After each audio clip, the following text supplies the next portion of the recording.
de juntinho a Ele em paz. Hoje nós trouxemos um estudo. O tema sempre é um estudo. A palestra é um estudo. Nós buscamos, nós procuramos nos livros onde estão as lições de Jesus. Por isso nós não falamos apenas que é uma palestra, mas também um estudo. E hoje é tempo de consciência. Olha, prefaciando o livro Libertação, do Espírito de André Luiz e Psicografia de Chico Xavier, o Espírito de Emmanuel relata a lenda egípcia do peixinho vermelho. A lenda egípcia conta que no centro de formoso jardim havia um lago este enfeitado de ladrilhos azul turquesa, alimentado por pequeno canal de pedra que escoava as suas águas através de grade muito estreita. Neste lago acolhedor vivia toda uma comunidade de peixes a se comprazerem, gordos e satisfeitos. E ali viviam entre eles a gula e a preguiça. E junto deles, porém, havia um peixinho vermelho. Esse peixinho vermelho era menosprezado por todos. Não conseguia pescar nada e vivia se refugiando nos nichos barrentos. E os outros peixes, espertos e gorduchos, arrebatavam para si todas as larvas e ocupavam todos os lugares consagrados ao descanso. E o peixinho vermelho, que nadasse, que sofresse, era sempre visto em correria ou perseguido pela canícula ou atormentado de fome. Bem, não encontrando pouso, o peixinho vermelho não dispunha de muito tempo para lazer e começou a estudar com bastante interesse. O que ele fez? Fez um inventário de todos os ladrilhos que enfeitavam as bordas do lago e sabia com precisão onde se reuniria a maior massa de lama por ocasião das chuvas torrenciais. Depois de muito tempo, encontrou a grade do escoadouro e pensou consigo mesmo: não será melhor pesquisar a vida lá fora e conhecer outros rumos? Como era muito magro, pois nunca deixavam larvas para ele perdeu várias escamas com grande sofrimento a fim de atravessar a passagem estreitíssima e conseguiu. Avançou otimista pelo rego d'água, encantado com as novas paisagens essas ricas de flores e sol, e seguiu embriagado de esperança. Em breve tempo, alcançou o grande rio e fez inúmeros conhecimentos. Encontrou peixes de famílias diferentes que com ele simpatizaram, alertando-o quanto aos perigos do caminho e mostrando-lhe um roteiro mais fácil. Encantado, observou nas margens do rio homens, animais, pontes, palácios, veículos, cabanas, árvores e tantas coisas. E habitado com o povo, vivia com extrema simplicidade, jamais perdendo a leveza e as agilidades naturais. E ele conseguiu, desse modo, atingir o oceano, ébrio de novidades, sedento de estudo. De início, porém, fascinado pela paixão de observar, aproximou-se de uma baleia. Mas aproximou-se da baleia mais do que devia e foi tragado por ela. E em apuros, o peixinho vermelho aflito orou ao Deus dos peixes, rogando a proteção na barriga da baleia. Sua prece foi ouvida, porque a valente baleia começou a soluçar e vomitou, devolvendo o peixinho vermelho às correntes marinhas. E aí o peixinho vermelho, agradecido e feliz, procurou companheiros simpáticos e aprendeu com eles a evitar perigos e tentações.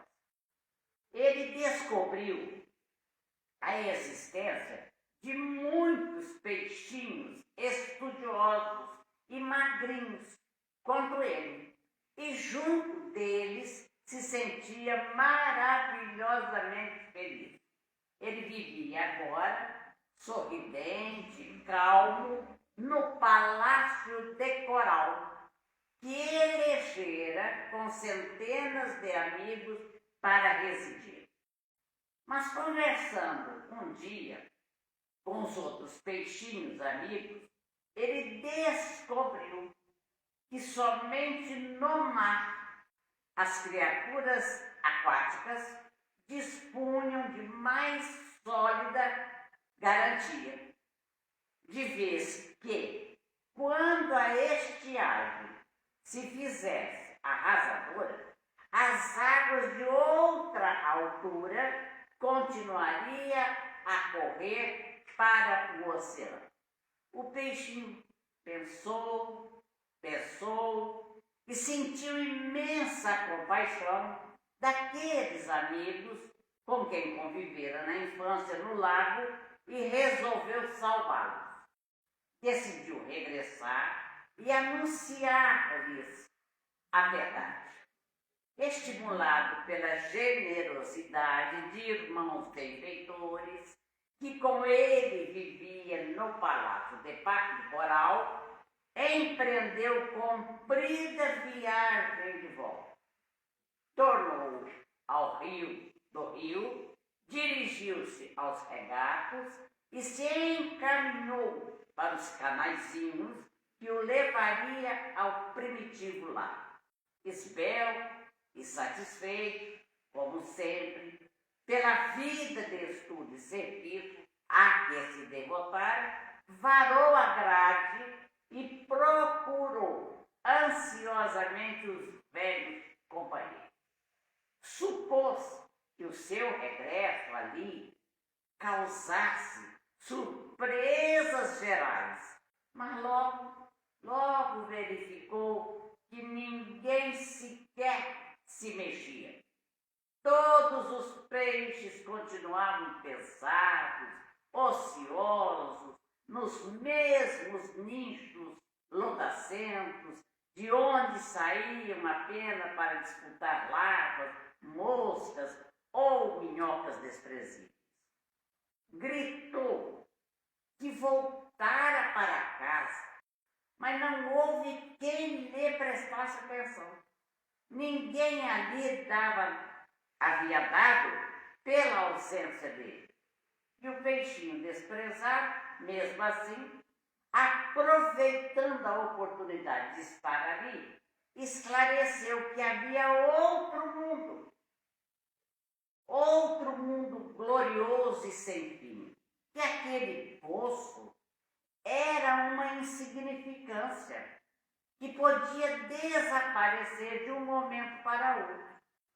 E além do escoadouro próximo, havia outra vida, havia outra experiência. E contou que vira o céu repleto de astros sublimes, árvores gigantescas, lagos imensos, cidades praianas, monstros terríveis, jardins submersos, estrelas do oceano, e ofereceu-se para levar todos os amigos ao Palácio de Coral, onde viveriam todos prósperos e tranquilos. E, finalmente, os informou de que semelhante felicidade, porém, tinha igualmente o seu preço. O que era? Deveriam todos emagrecer convenientemente, abstendo-se de devorar tantas larvas e tantos vermes nas locas escuras e aprendendo a trabalhar e estudar tanto quanto necessário para a venturosa jornada. Assim que ele terminou de falar, todos gargalharam estridente. Ninguém acreditou nele. Alguns até disseram que o peixinho vermelho estava delirando. Outra vida, além daquele poço, era francamente impossível.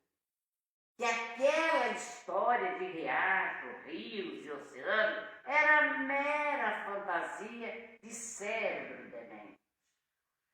Expulso, a golpes de sarcasmo, o peixinho vermelho realizou a viagem de retorno e instalou-se em definitivo no Palácio de Coral, aguardando o tempo. Depois de alguns anos, apareceu pavorosa e devastadora seca. As águas desceram de nível e o poço onde viviam os peixes pacorretos e vaidosos esvaizou-se e compelindo a comunidade inteira a perecer, atolada na lama. Essa é a lenda egípcia do peixinho vermelho, contada pelo espírito de Emmanuel. Porque o espírito de Emmanuel, ao prefaciar o livro Libertação, é lá que está essa lenda, no livro Libertação. Ele prefacia o livro Libertação contando essa lenda. Ele compara a lenda egípcia do peixinho vermelho com o trabalho do espírito de André Luiz. O esforço desse espírito de André Luiz, buscando acender luz nas trevas. A missão de ambos, peixinho vermelho e espírito André Luiz, é semelhante. André Luiz, o espírito André Luiz, encantado com as descobertas do caminho infinito após a morte do corpo físico, descoberta essas realidades, depois de muitos conflitos no sofrimento, muitas dificuldades e desespero, o que ele faz? Ele volta ao recôncavo da terra para anunciar aos antigos companheiros que, além dos cubículos apertados em que nos movimentamos, resplandece uma outra vida, muito mais intensa, muito mais bela, exigindo, porém, acurado aproveitamento individual e espiritual para a travessia da passagem estreita de acesso às claridades de sublimação. O espírito de André Luiz vem até nós, através da mediunidade de Chico Xavier, nos informar, nos orientar, nos esclarecer e nos alertar, como fez o peixinho vermelho aos amigos de infância. Conta tudo o que passou, que conheceu, descreve detalhadamente tudo que sofreu depois de sua desencarnação, o lugar horrível onde ele estagiou por 8 anos, todo o seu desespero. Contudo, há ainda muitos peixes humanos que sorriram, que sorriem até hoje suas narrativas entre o deboche, a indiferença, procurando as loucas passageiras ou pleiteando larvas temporárias, iludindo-se. E há muitos e muitos que esperam um paraíso gratuito, com milagroso deslumbramento depois da morte do corpo físico. No entanto, não há milagres. E mesmo sem o espírito de André Luiz e de tantos outros espíritos bondosos e benevolentes, que vêm cuidadosamente nos orientar, nos advertir e nos alertar para todos nós, caminheiros da vida humana. E Jesus, o pastor divino, pronunciou que a cada um será dado conforme as suas obras. Há um conhecido ditado que diz: o mundo abre alas para deixar passar aqueles que sabem para onde vão. É uma grande verdade. Honoré de Balzac escrevia vertiginosamente empolgado pelo propósito de tornar-se escritor. Morro de tanto trabalhar, declarou ele na agonia da morte. Mas os críticos, que a princípio o ignoraram, em breve tempo reconheceram-lhe os méritos, colocando-o entre os grandes romancistas de todos os tempos. Demóstenes passava dias e dias junto ao mar, discursando, conservando a boca cheia de seios para vencer a cabeça, e procurava desenvolver a potência da voz, e sobrepondo-se ao barulho das ondas, e tornou-se assim o maior orador da antiguidade. Outro, Tomás Alva Edison, quando em pesquisa, emendava noites e noites, permitindo-se apenas breves instantes de repouso. Tal insistência de Tomás Alva Edison permitiu-lhe patentear 1033 invenções, dentre elas o fonógrafo e a lâmpada elétrica, que foram suficientes para lhe garantir lugar de destaque na galeria dos gênios, e tantos outros objetivados alcançaram à custa de muito esforço, muito trabalho, muita pesquisa, muito estudo e muita persistência. Um dos grandes males nossos, ou ou seja, da humanidade, é a ausência de objetivos superiores.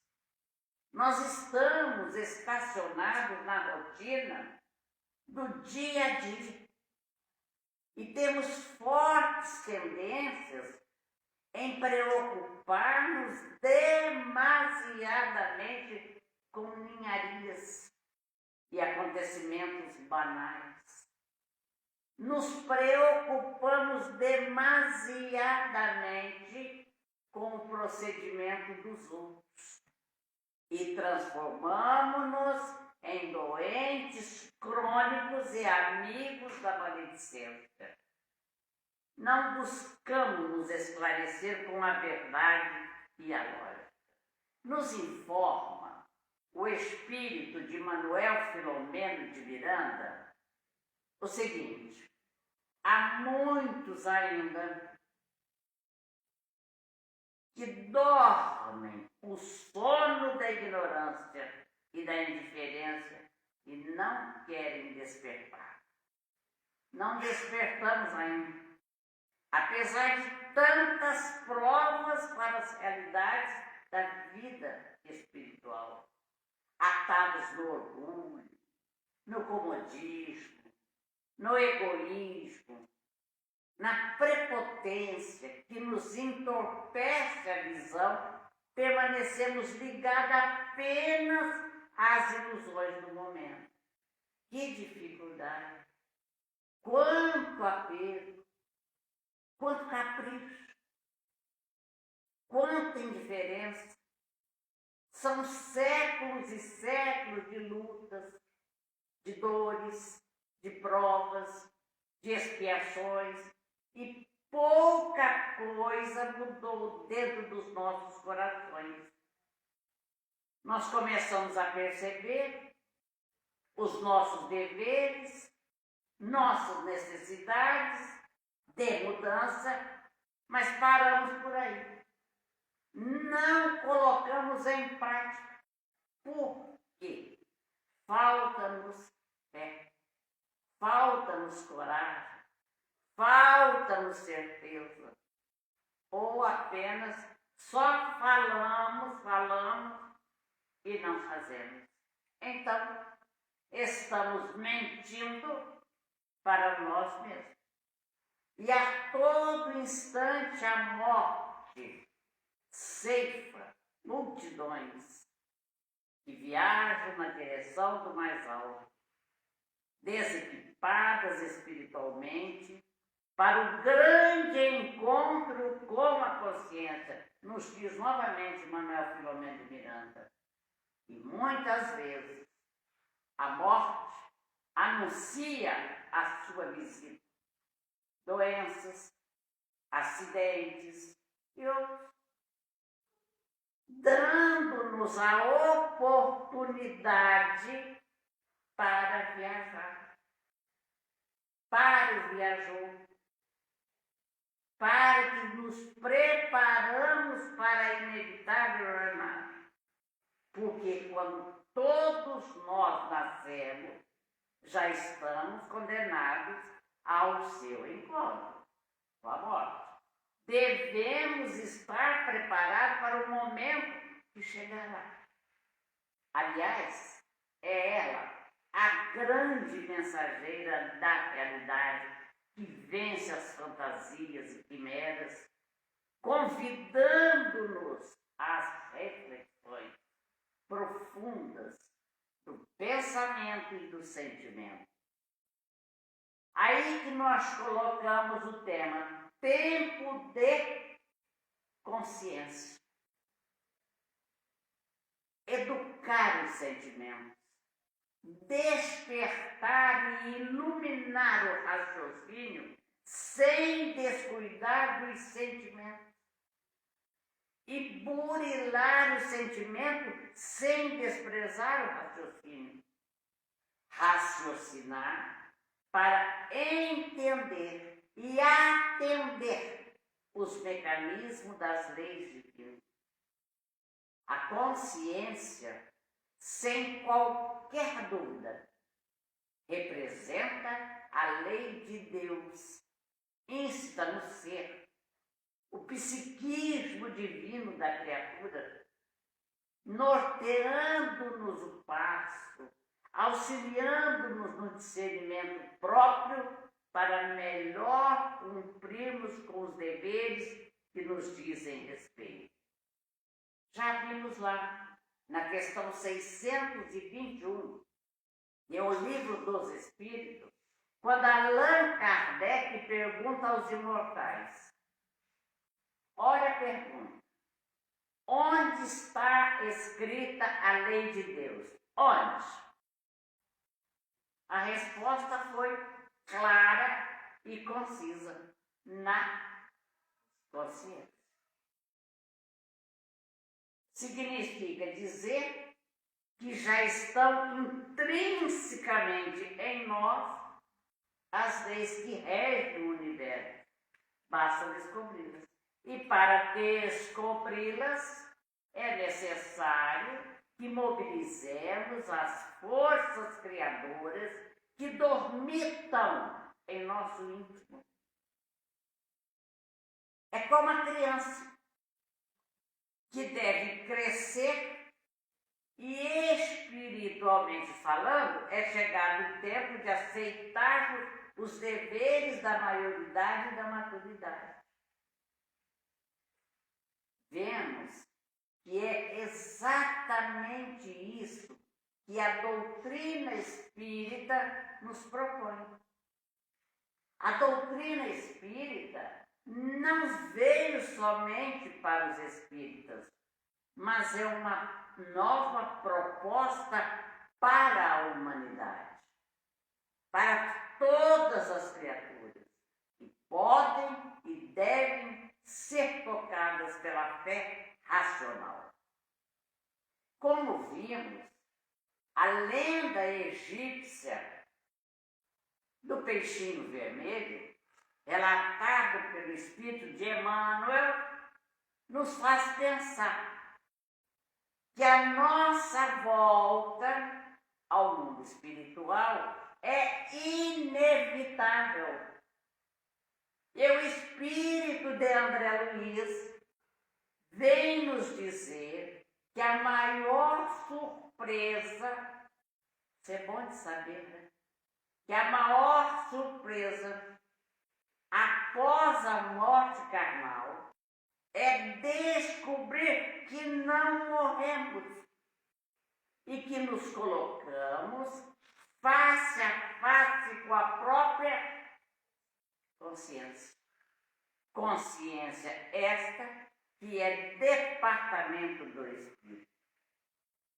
Vem lembrar que a Terra é oficina sagrada e que ninguém a deixará sem conhecer o preço do terrível engano a que submeteu o próprio coração.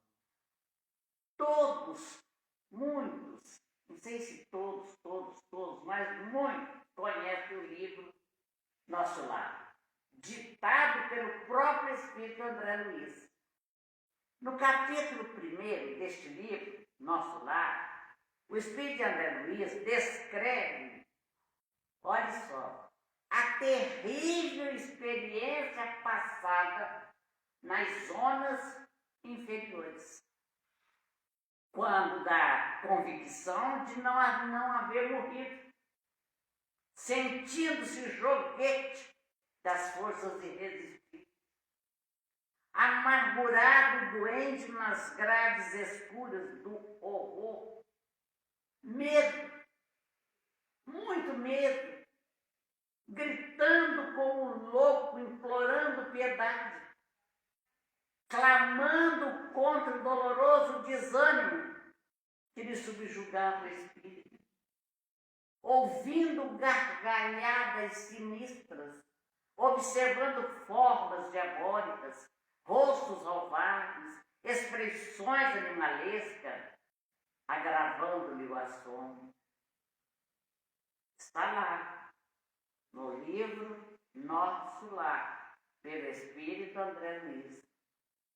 E lá neste lugar terrível, onde ficou 8 anos,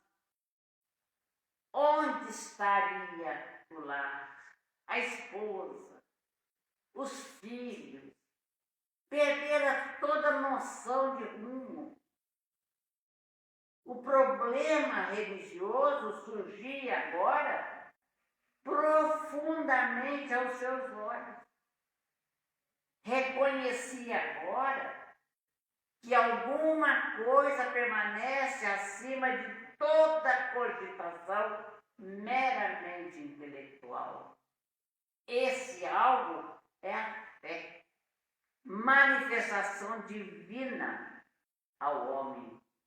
Ele percebia tardiamente que, de fato, conhecia as letras do Velho Testamento, que muitas vezes folhearam o Evangelho e reconheciam que nunca procuravam as letras sagradas do Evangelho com a luz do coração.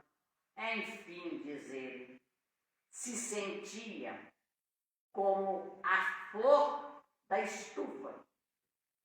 Não suportava agora o clima das realidades eternas.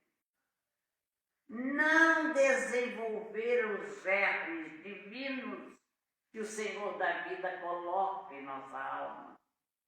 Era justo, pois, que despertasse a maneira de aleijado, restituído ao rio infinito da serenidade, ou como mendigo infeliz, que exausto, em pleno deserto, perambula à mercê de impetuosos tufões.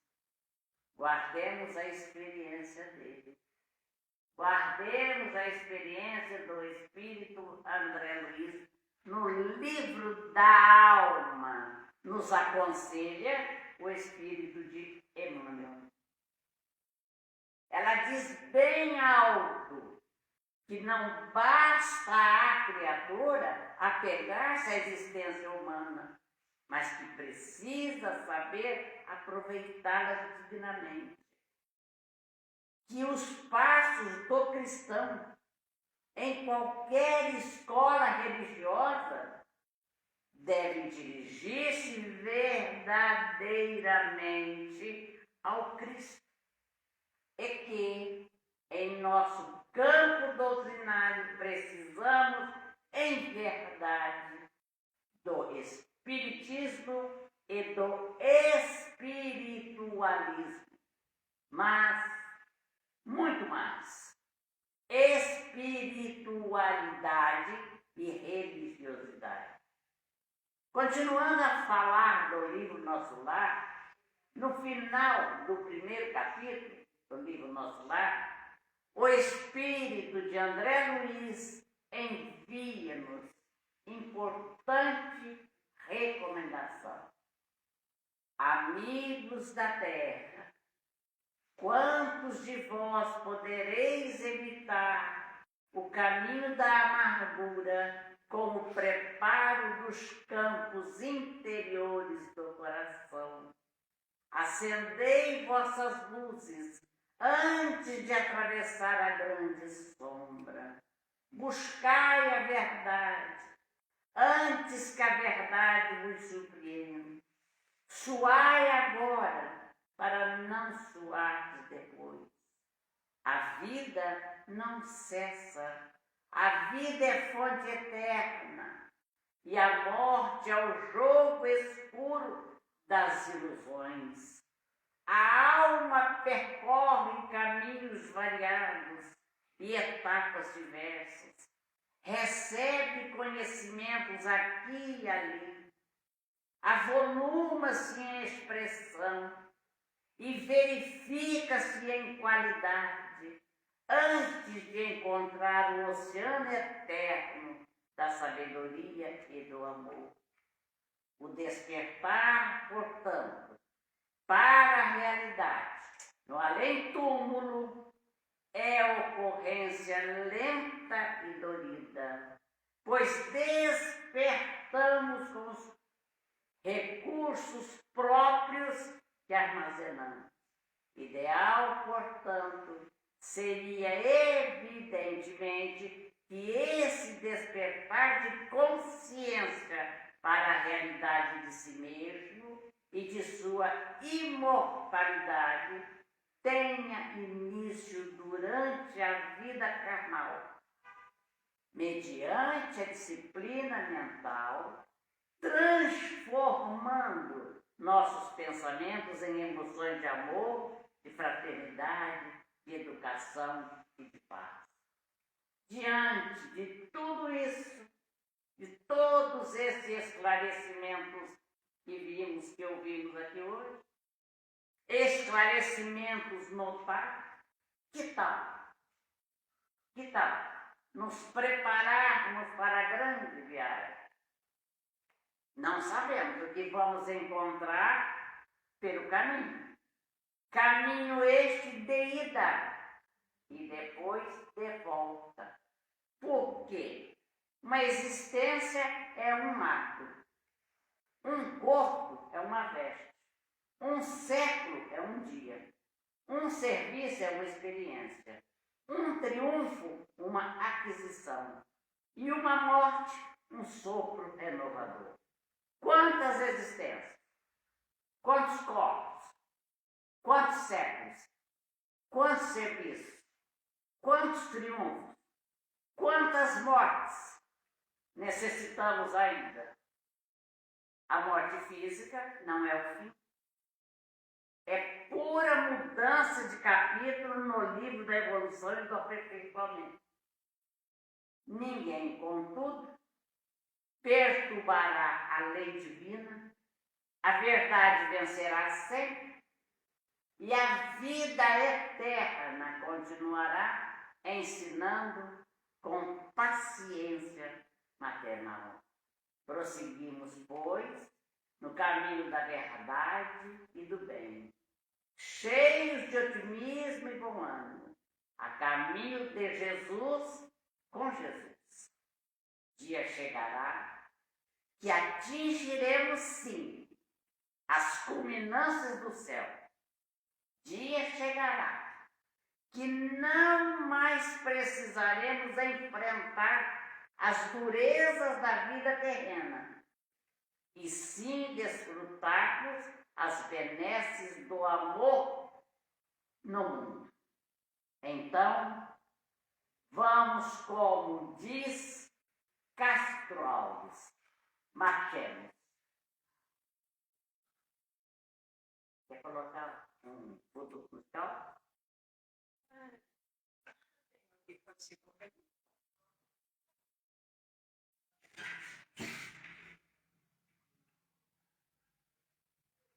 Tenho mais 2h30 para falar também.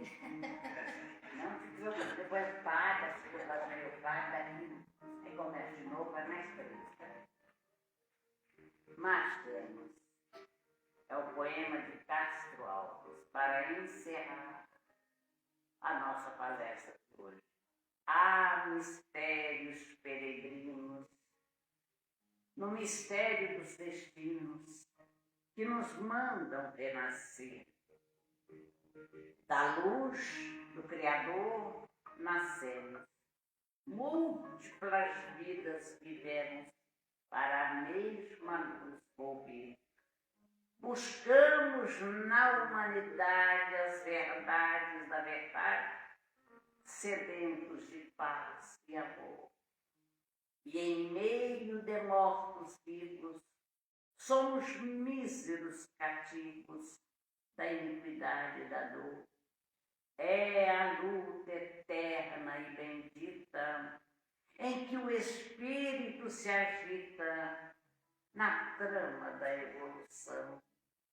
Oficina onde a alma presa forja a luz, forja a grandeza da sublime perfeição. É a gota d'água caindo no arbusto que vai subindo, pleno de seiva e verdor. O fragmento do estrume que se transforma em perfume na corola de uma flor. A flor que terna expira respirando, cai ao solo fecundando o chão duro que produz, deixando um aroma leve na aragem que passa breve nas madrugadas de luz.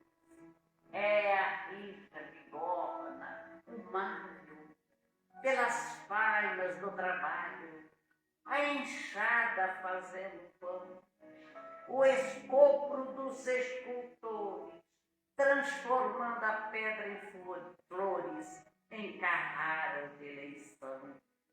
É a dor que através dos anos, dos algozes, dos tiranos, anjos puríssimos faz, transmutando os neros rudes em arautos de virtudes, em mensageiros de paz.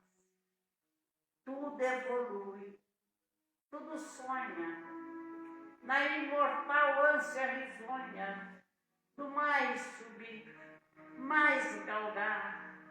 A vida é luz, esplendor. Deus somente é o seu amor e o universo é o seu gostar. Na terra, às vezes se acendem radiosos faróis que esplendem dentro das trevas mortais. Suas rútilas passáveis deixam fulgores, imagens em reflexos perenais. É o sofrimento do Cristo, portentoso, jamais visto no sacrifício da cruz, sintetizando a piedade e cujo amor é verdade, nenhuma pena traduz.